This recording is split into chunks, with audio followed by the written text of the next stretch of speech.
Welcome to the First Unitarian Church of Salt Lake City. I'm the Reverend Monica Dobbins, the assistant minister of this congregation, and it is my proud joy to welcome you here on this very special Sunday morning. Today is special for two reasons. First, we will invite our graduating seniors to take part in a ceremony of bridging to adulthood.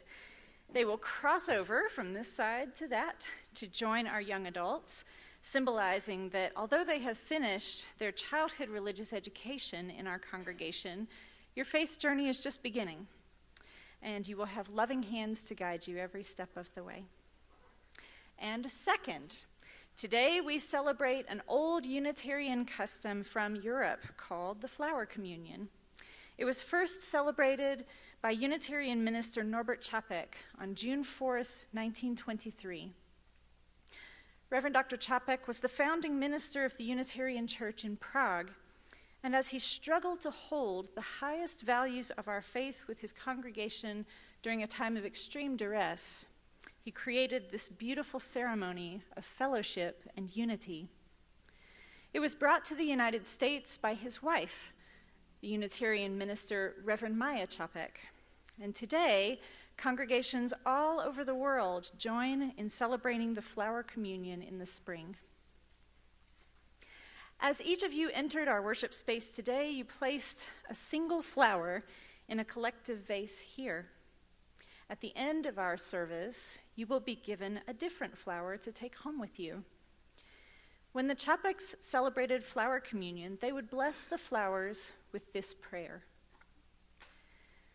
Infinite Spirit of life, we ask thy blessing on these, thy messengers of fellowship and love. May they remind us, amid diversities of knowledge and gifts, to be one in desire and affection and devotion to thy holy will.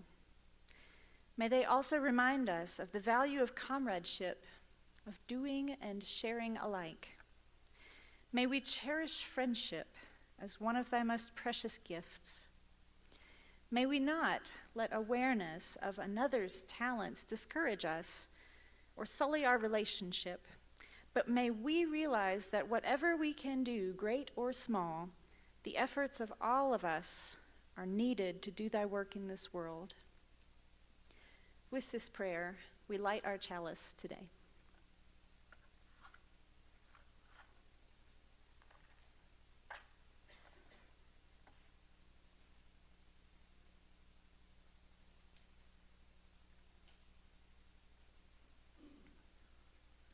Symbol of light and of knowledge, symbol of warmth and of freedom.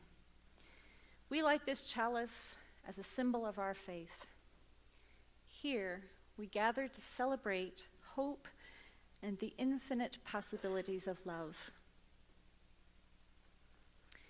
Reverend Dr. Čapek was a poet and a songwriter, and 3 of his hymns are included in the hymnal we use today.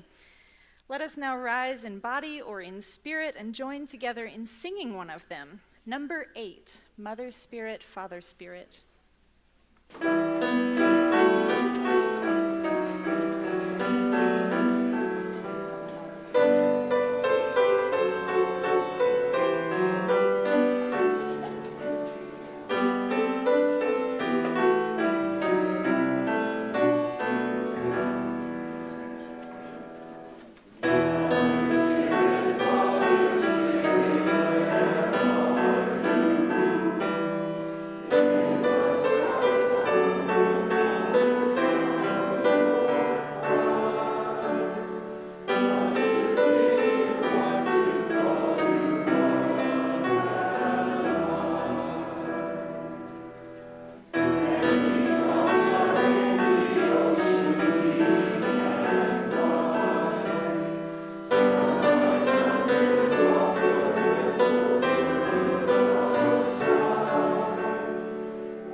I'd now like to invite our graduating seniors and their teachers to stand here on this side, close to the piano.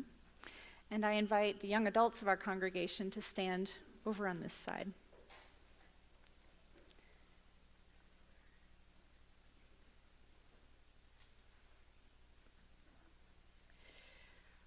One of the most beautiful things about the bouquet of our congregation is the way that the young grow together with the old. In a time when youth is both deified and despised, and old age mostly disrespected, intergenerational cooperation is a rare and treasured bloom. In our religious community, one way that we honor the gifts of every stage of life is to honor those youth who have completed the religious education we have offered for them and are now moving on to the next stage of their lives.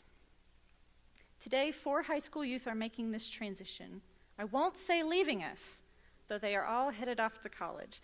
I won't say leaving us because it is our fondest wish that they will always remember this community as the one that nurtured them and their families, who supported them as they grew into adulthood, and who loved them into being.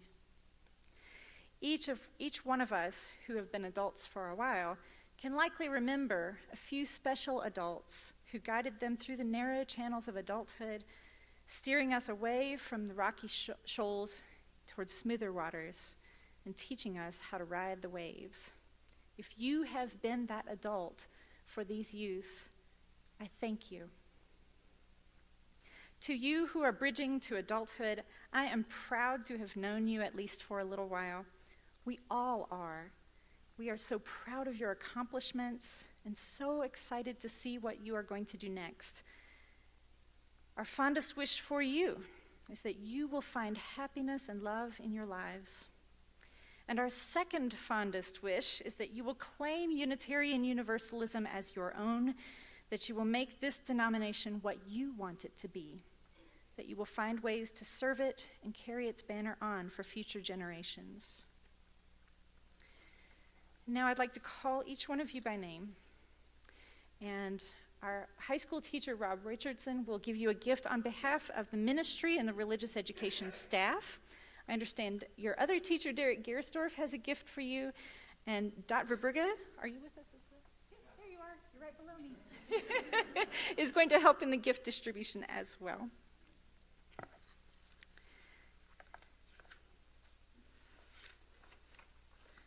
Excuse me. Sorry, I have a lot of papers today. All right.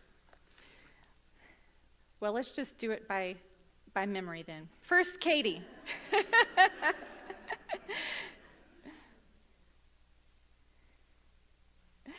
And now you may cross over to young adults.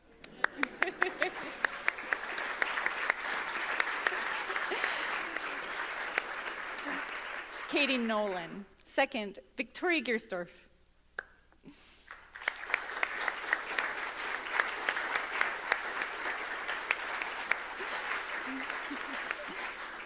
Next is Eli.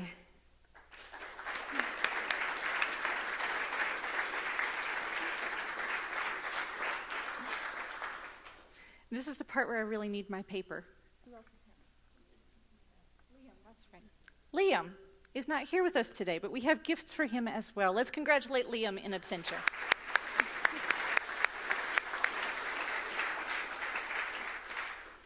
Congratulations. And now I have a charge for our young adults.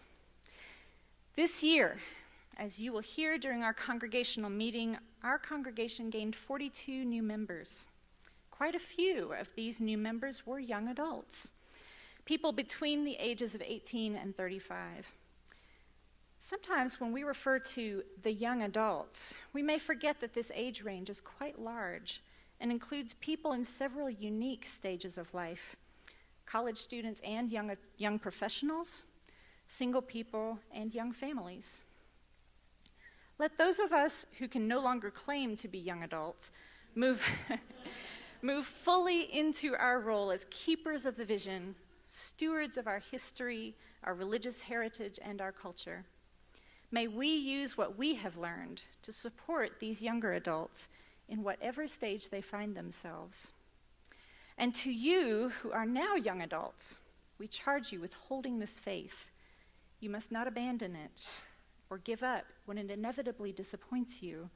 Rather, you must hold it accountable to your expanding vision of the world, to what your own inner voice tells you is right. You must stand on the ridge and tell us what lies over it, and lead us there no matter how arduous the journey. And you must leave a trace that those younger than you can follow, so that we may all reach that place together. With these words from our Unitarian ancestor, William Ellery Channing, I bless your transition.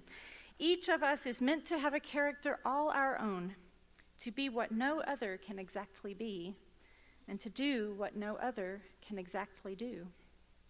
May each of you find the courage and the character to be fully and unapologetically who you are.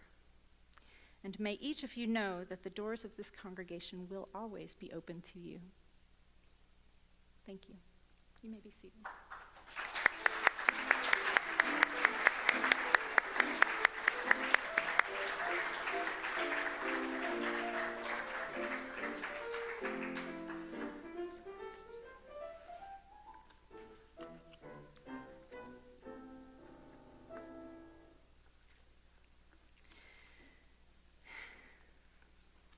And now as we transition, I'd like to bring some words to you about the flower communion from the Reverend Dr. Norbert Čapek. These words are found in perhaps the only biography ever written of Norbert Čapek, which was written by my and Tom's predecessor here in this pulpit, Reverend Richard Henry. These words come from Dr. Čapek's correspondence as he was writing about the flower communion, which was celebrated on the first anniversary of his founding of the Unitarian congregation in Prague, at a time when the little church was working to establish its identity as a community of freethinkers gathering together under the growing shadows of war. We are trying to find new expressions of our religious life very slowly and carefully. Whereas the dedication of a child, weddings, and burials were kept rather close to the Unitarian custom, we have made a new experiment in symbolizing our liberty and brotherhood in a service which was so powerful and impressive that I never experienced anything like it. The most dry and rationalistic members were moved, and many an eye brightened with tears. On that very Sunday, it was the last before Holy Days, everybody was supposed to bring with him a flower. In the middle of the big hall was a suitable table with a big vase where everybody puts his flower, some lady members helping to do it nicely. The sight of the many beautiful flowers was wonderful, and more of them were coming, solemnly yet joyfully, with full understanding of the meaning. We had a common song. I read 1 Corinthians 13, and in my sermon I put emphasis on the individual character of each member flower, on our liberty as a foundation of our fellowship.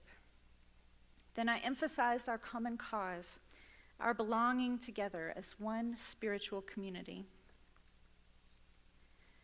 The vase is a symbol for us. For us, in our Unitarian brotherhood, the vase is our church organization. We need it to help us share the beauties, but also the responsibilities of communal life. In the proper community, by giving the best that is in us for the common good, we grow up and are able to do what no single person is able to do. Each of us needs to receive in order to grow up, but each of us needs to give something away for the same reason. And when they go home, each is to take one flower just as it comes without making any distinction where it came from or whom it represents, to confess that we accept each other as brothers and sisters without regard to class, race, or other distinction, acknowledging everybody as our friend who is a human and wants to be good. After all these experiences, nobody dares to say anymore that we are so rationalistic as to have nothing for the heart. As we gaze on the flowers, let us reflect on the beauty of our individual humanity and on what we become when we are together in spirit.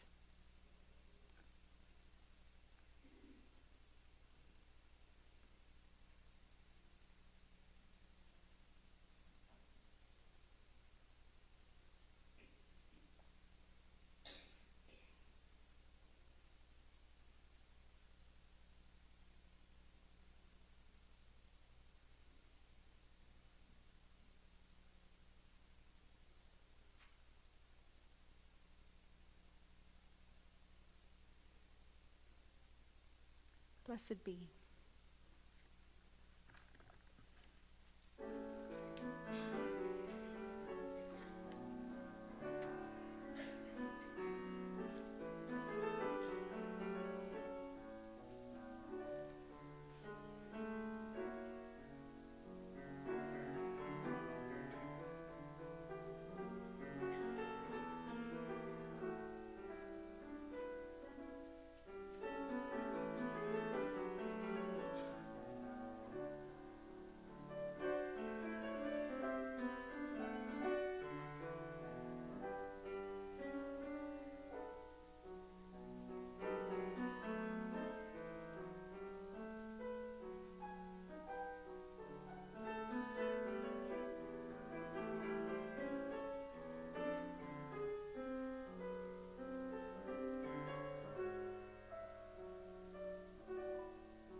Good morning. Wonderful to have everyone here assembled this morning on this very important day for the life of our senior high kids, and I want to add my congratulations to you as well. How many of you are going to be going away to college? Okay. Don't forget to write. If you're really busy, send a postcard. That's okay. I've known many of you for a very long time, some of you for your entire lifetime, and so it's just, it kind of quickens the pulse to see you leave First Unitarian Church and go off into the wider world, and wish you all the success imaginable. But I hope you do stay in touch with us, because there is nothing that brings me greater joy when, after a hiatus of some years, a young person from this congregation will come back and ask that I officiate a wedding for them. I'm not raising any expectations here at all, but I'll tell you, Monica and I learned some new tricks about weddings just yesterday. And we would make your wedding royal, to say the least. So do come back and surprise us. We love those kinds of surprises. Anyway, I was a basket case yesterday at the wedding. I don't know. I just cried and cried.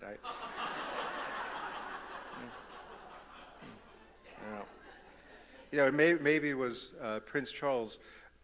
Queen Elizabeth and my mother were pregnant at the same time, and they kind of had this race of who would win. And, well, Prince Charles got Buckingham Palace. I guess he won, and I got Harlem. That's where I was born. So watching him come down the aisle with Meghan, I thought it could have been me.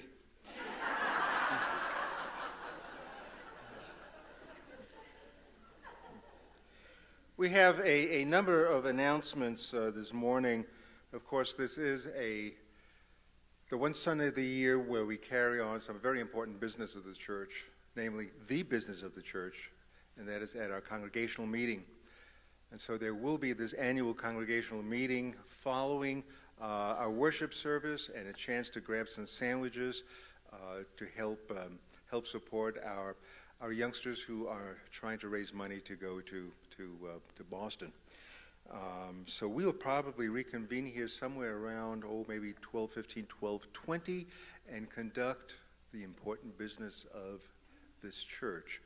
A quick reminder, the locus of authority in this church and all Unitarian Universalist congregations in North America rests with the congregation indeed. And so it is the congregation that ultimately makes the decisions. And these are some important ones, and we're looking at some important ones today, and hope that you'll be on hand.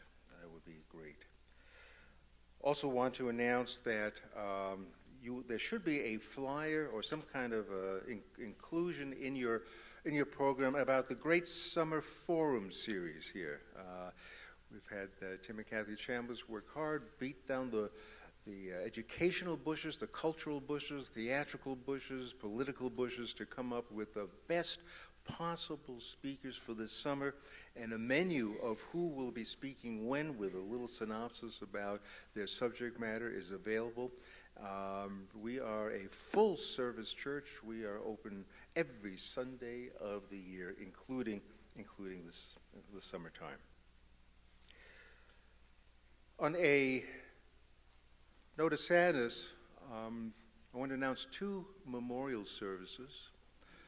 One will be next Saturday, this church at 10 in the morning, and we'll be celebrating the life of Addie Black, who was a senior with these people. And the support will be, I think, really, really important for not only the family, but also I know that our young adults and our high school kids will be present, and we'll welcome everyone here to join in what will be a true celebration of life. So that's this Saturday at 10. I also want to mention the following Saturday, June 2nd in the afternoon, a very, very dear, wise, and scholarly gentleman, Travis Hauser, passed away on Friday, and his memorial will be not here but at Stark's funeral home. Yeah. The exact time is not yet known. Either we'll have it for you next Sunday or look in the obituary. Not many of you will know Travis personally, although he did come here quite regularly as an elderly gentleman, sat outside in Elliott Hall, watched on the big screen. But many of you would know his daughter, Lucy, and also his grandson, Ty, who's part of the high school group, and you may recall Ty from when the high school kids did their presentation in the early part of spring. So we have two memorials that are of quite some significance, and hope that your support will be there. At this time, the offering will gratefully be received, a chance to greet one another and wish each other a fine good morning.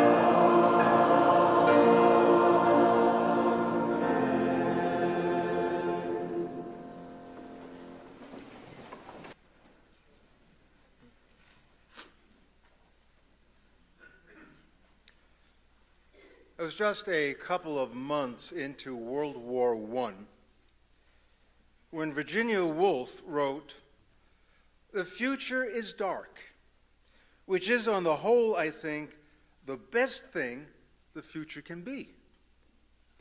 Now, although we may instinctively disagree, feel that a a dark future can only make us wary and afraid, her point is actually well taken.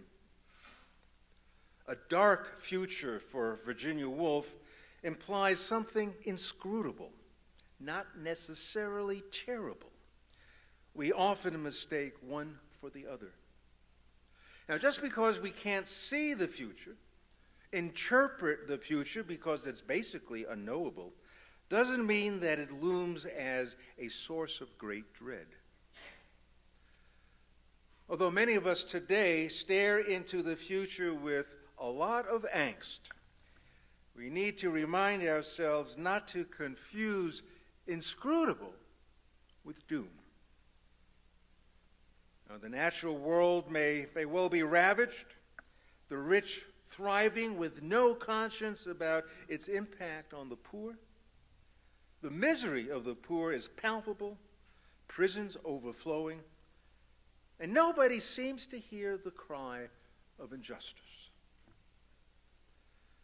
We live in a money-based culture of greed geared towards the accumulation of things and more things. All the while, basic human rights and civil rights are denied, mostly to people of color.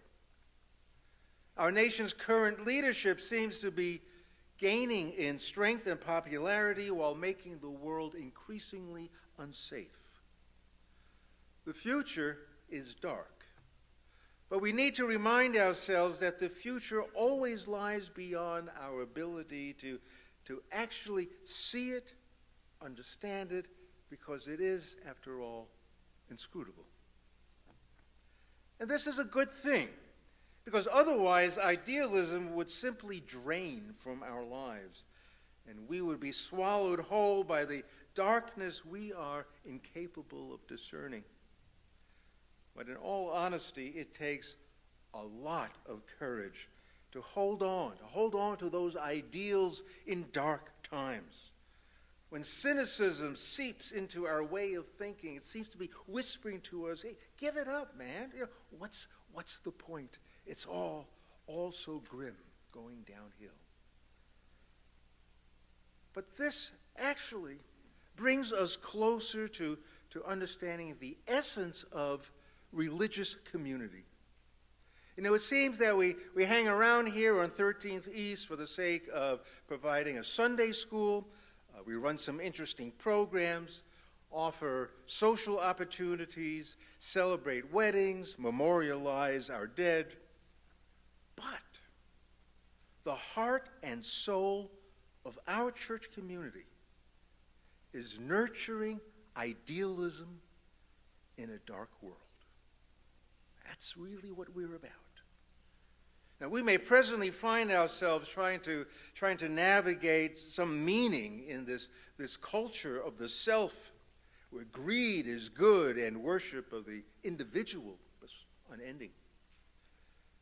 We endeavor to nurture idealism with a generosity of spirit that runs contrary to our culture's narrow focus on self-interest.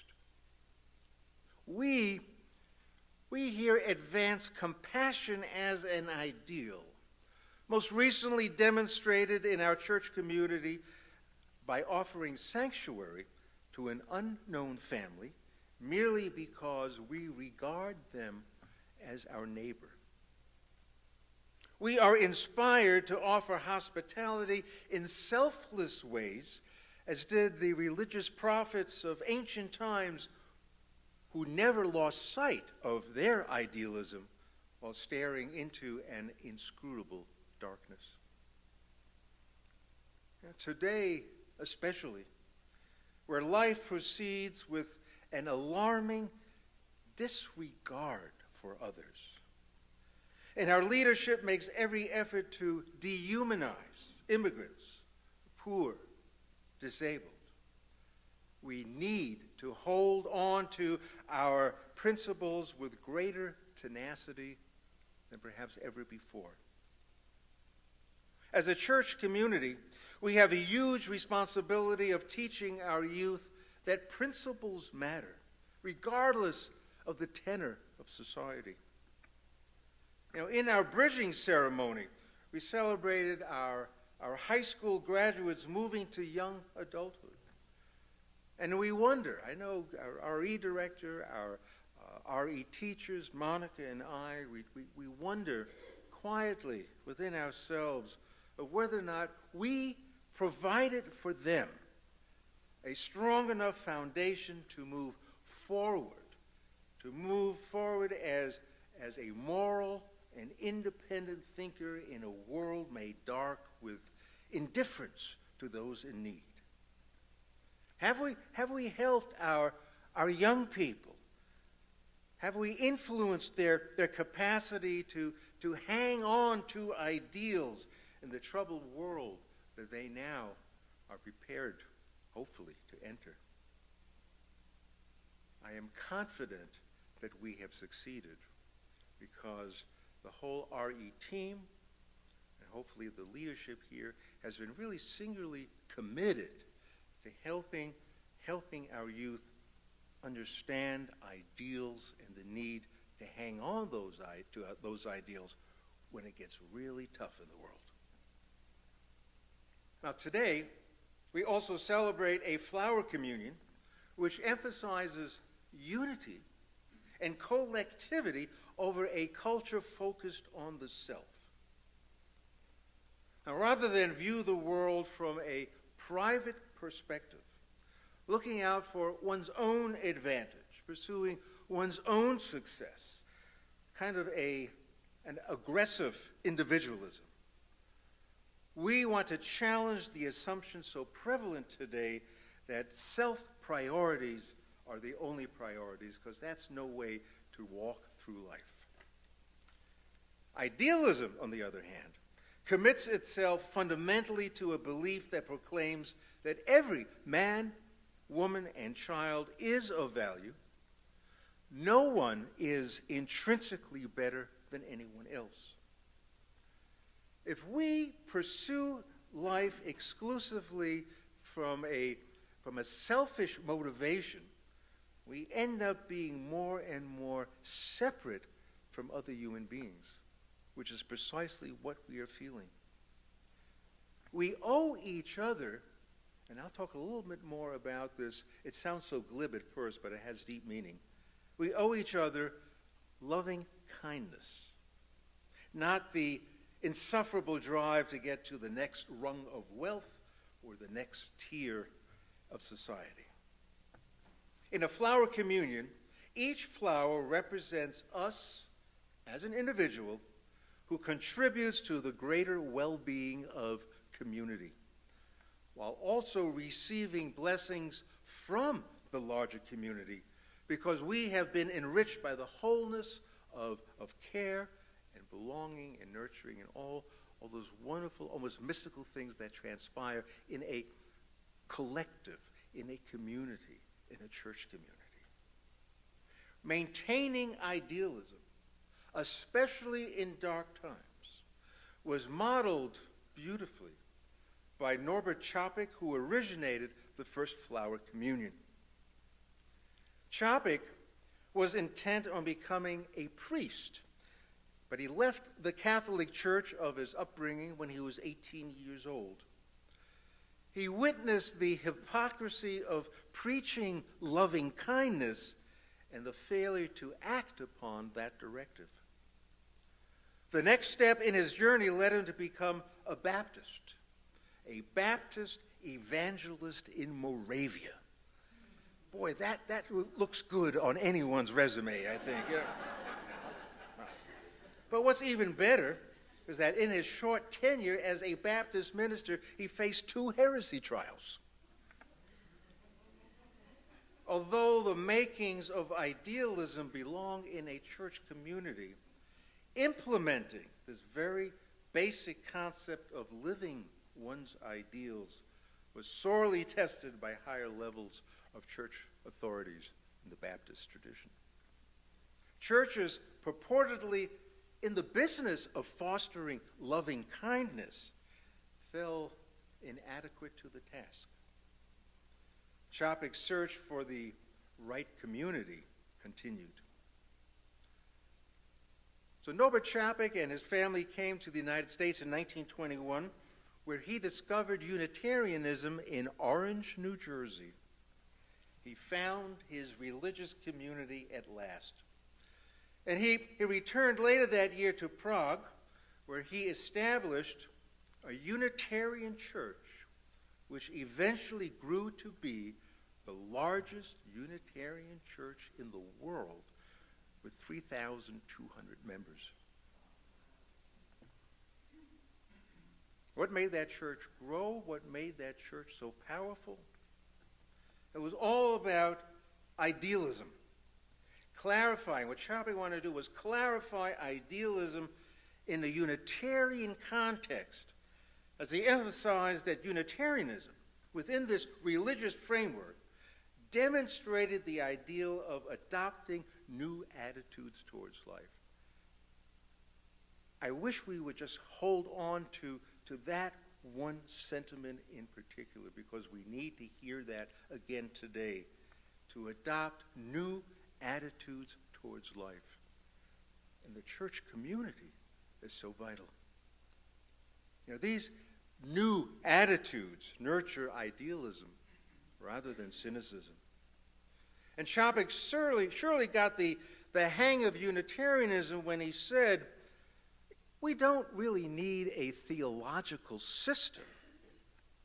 What we need is just the means by which we celebrate and respond to his words, respond to the hidden cry for harmony with the infinite, and move in that direction with concrete acts of loving kindness, compassion, responding to life's injustice. The cry for harmony with all which is natural, which is infinite, which is, yes, to inject a little E.E. Cummings. This cry for harmony, which aches for global peace. It yearns for the respect for the inherent worth and dignity of all people, the promotion of justice, equity, and compassion in all human relations, respect for the interconnected web of all existence of which we are a part.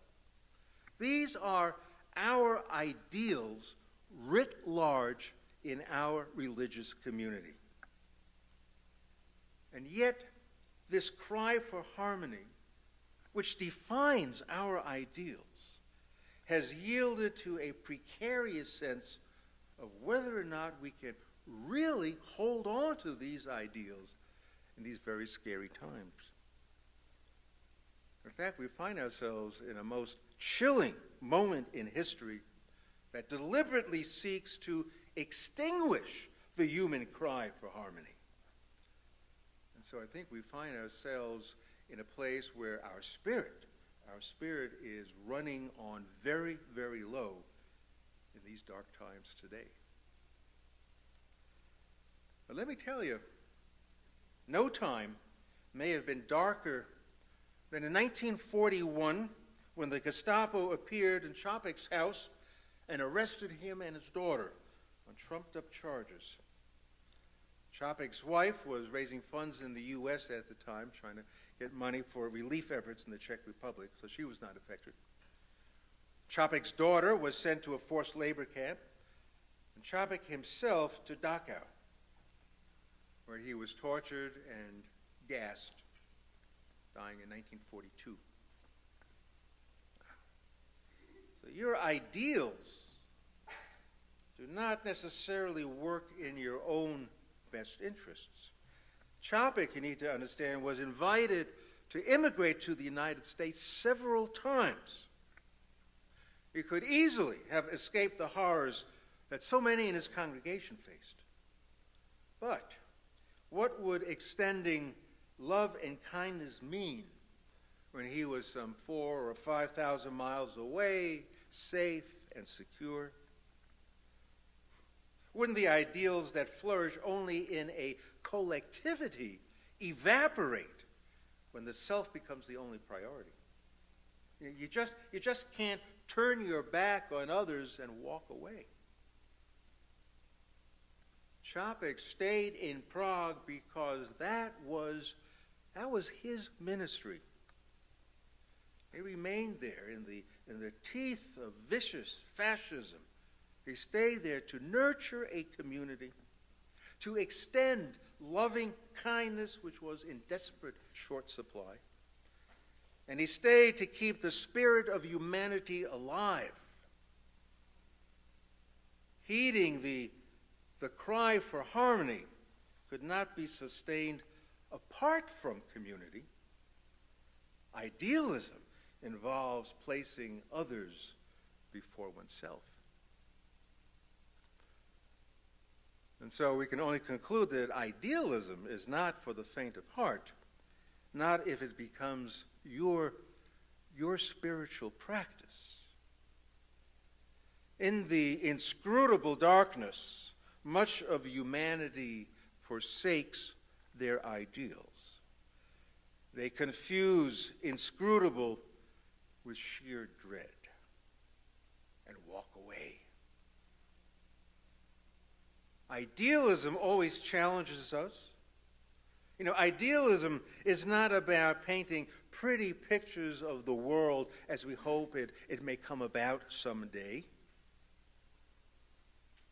Idealism stretches us, shapes our lives, impacts our experiences. Ideals, especially holding on to ideals in times of darkness, constitute deep spiritual work. So let me slightly paraphrase Chopik to kind of put this all into some kind of a package that I think he would endorse. So according to Chopik, we must do the spiritual work required in responding to the cry for harmony in our world. A theological system is not really necessary. It all rests on how we can demonstrate a generous spirit towards our neighbor. At the early going, Chopik surprised his congregation, preaching without any vestments, no reference to Scripture, no exalted clergyman who had the ear of God. So strip away all the accoutrements of religious bluster, and we are left with nothing but summoning our own strength to extend loving kindness. We must respond to the human cry for harmony in this world. You know, and it's hard to do that without some belief in moral progress. Now, the concept of moral progress has never been challenged in more distressing ways, at least in my lifetime. As we find now our nation moving aggressively towards fascism. Critical scrutiny of our nation's version of a strong man, shredding our civil liberties, this scrutiny must remain relentless. And this now is how a church community comes in. It is here, in this building, among its worshipers, its programs, that our ideals are consistently fed. Even if we personally get to the point where we simply cannot imagine any harmony in the foreseeable future, we are fed here a certain kind of faith, and that faith endures. It must. This is the place where we, all of us, keep that faith alive to help each other. This is where we own the responsibility to answer the cries of injustice. Why? Because we must. We must. Why did Chopik stay in Prague? He had to. So here in our community, we remind each other that the darkness is simply inscrutable, does not signify dread or invite cynicism. The darkness is never a straight line of sequences leading to hell, eviscerating the ideals that shape who we fundamentally are. And history, we must recall, is absolutely full of small acts that changed the world in surprising ways. And these changes came about only because idealism did not die. Put more starkly, when idealism fades, the church community is done. We're toast. What's the point of continuing? You know, the common phrase we hear repeatedly is that we are committed to this church community because we enjoy the company of like-minded people. But actually, it's a community of people who share similar ideals. A community where the people need each other to keep their ideals from being extinguished in dark times. We are, like flowers, a bunch of individuals, but we pack quite a wallop as a collective community. We give of ourselves to make the community brighter, stronger. We take from the community the cultivation of ideals. This keeps us strong as individuals. The give and take between self and community is symbolized in the flower communion. It brings us closer to understanding how we, as a church community, can respond to the hidden cry for harmony with the infinite. May our community continue strong. Amen. May we close our service turning our hymn books, please, to another Chopik hymn, number 78, and we'll sing only the first 4 verses.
Postlude, we'll have the opportunity to receive a flower from the larger bouquet.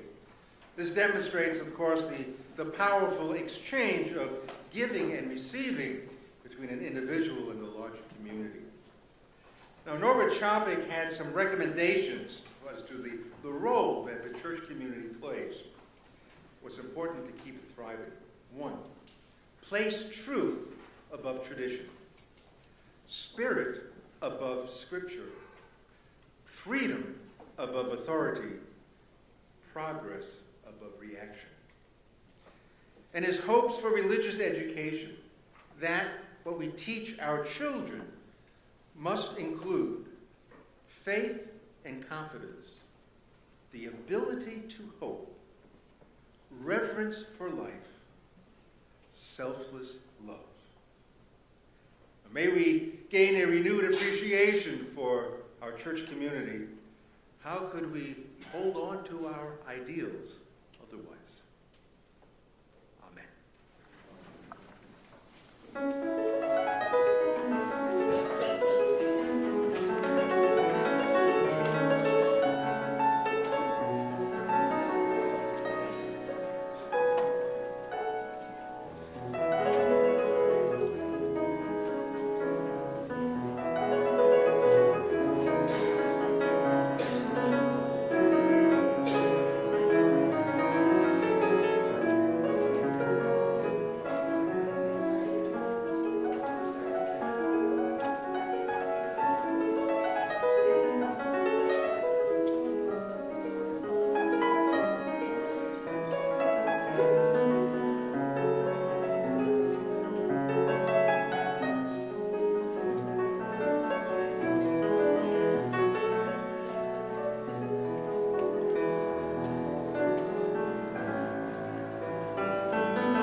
Well, that concludes our flower communion this morning. I want to thank David for providing the music.